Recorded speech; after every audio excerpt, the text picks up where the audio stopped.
the treatment I was on made me so sick that I would wake up, I'd get infusions every 3 weeks. For about 2 of those weeks in between, I would wake up every morning throwing up.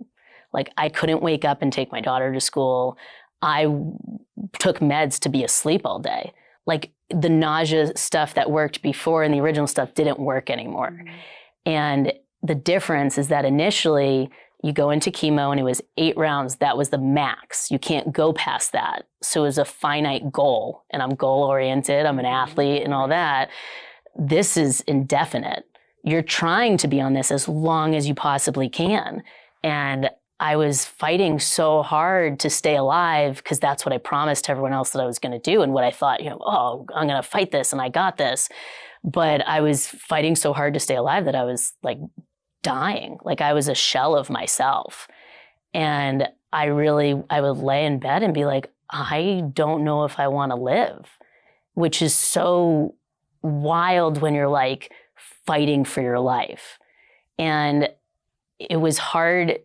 It wasn't that I was afraid to speak up about it, but I was afraid to speak up about making a change that I knew was so risky.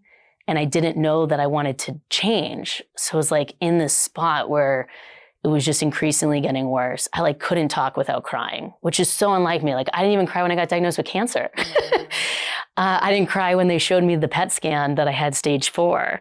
But this was like, I realized I really wasn't afraid of dying. I was afraid of not being able to live. And that's where, it was the hardest point and the lowest point in my life, but it's the point I'm most grateful for. Because that's where I feel like I truly understand the difference between surviving and thriving, or staying alive and living. And I didn't think the bar should be lowered for me to just survive. Like that felt so unfair. What does your shirt say today? Thrive. Okay. So let me ask you a question about this time. So this is 2 years ago. Yeah. It's like 2022? Yeah, so it was 2.5 years ago that we found the brain tumors. Yeah. And then I was on the treatment for 6 months. Okay. So your daughter was 2. Yeah. Okay. So I'm just trying to imagine, like having recently had a 2-year-old, like I'm just trying to imagine what that was like. Like, did Eric really step up? Did you have family step in? Like, how did you pace that with a little one? Yeah. I mean, Eric's an amazing dad and husband, of course, and he really stepped up. When we needed more help, my mom would fly out. My stepsisters came out at one point. Like people really, of course, rallied around. But again, I moved across the country. So my family's on the East Coast in Boston. Of course, our friends here and all of that. But even with everything being handled, as much of work and stress that was, putting that aside, literally just being was so uncomfortable. And I talked to Eric about it, like, I don't know that I can do this. But when you switch treatments, it's like a cat with 8 lives. It's like I was voluntarily giving up a life. And I didn't know if I wanted to do that. And so when I did speak up about it, it was tough because I was in a clinical trial. So we couldn't lower the doses to a certain extent because of the trial. So it's like, okay, well, do I go off the clinical trial? But then there's a lot of benefits to being in the trial. There's all these things. Finally got to the point where, again, I couldn't talk without crying. I was sitting with my oncologist and I was like, I don't know that I want to be here. Like, I don't think I can keep doing this. And she was like, well, then we should do something else. And I was like, but I'm like giving up, right? Like this is like working so well. To give up a working treatment is like kind of crazy, isn't it? And she's like, well, it's not working all the way because you're not living, like you don't have quality of life. So if it's helping the cancer, not that, like it's 50-50, we need both. And I'm so grateful that she prioritized that. And like, I needed that permission. I just needed someone to validate outside of my family. Like, of course, everyone cares about you, but then they're fearful. They're like, like they want you to feel better, but they also don't want you to die. And we switched treatments. And I say this today, it's like the proudest thing I've ever done was take that jump. And we're over 2 years in on the treatment that I've been on with amazing quality of life. And, of course, there's side effects and other things, but relative, amazing. But I do have a recurrence right now. Yeah. And I look back and I wouldn't change anything. Mm-hmm.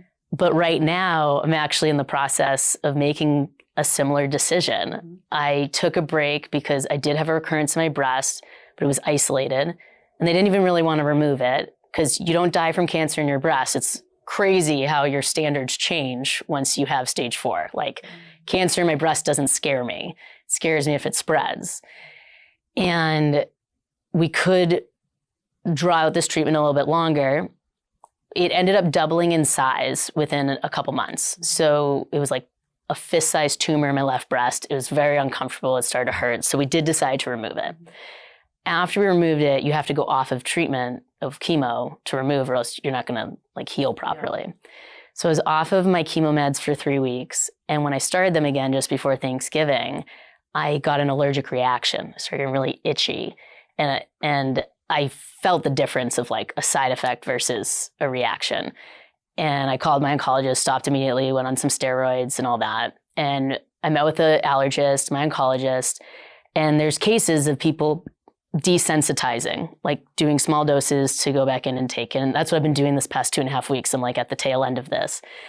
And it's a solution, but it also like is totally changed. Like my quality of life isn't the same. I'm having like chronic fatigue because my body's like fighting to stay on this medication that it's really not liking. And I'm like itchy all the time and I'm having to take all this other stuff to figure it out.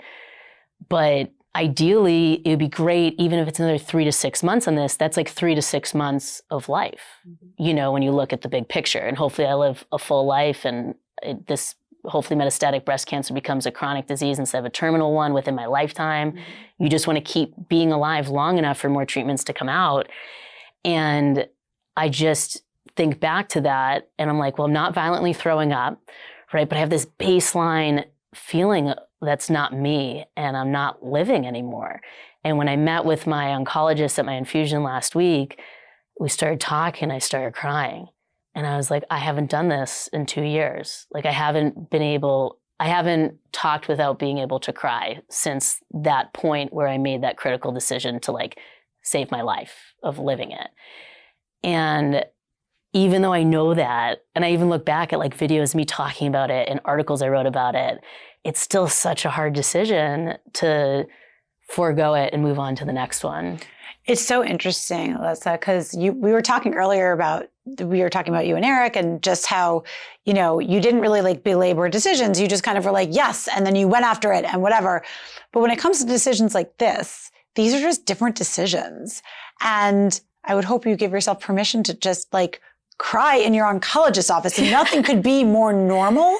Totally. Because this is so flippin' hard. Yeah. And I want to get to the incredible negative that you turned into a positive.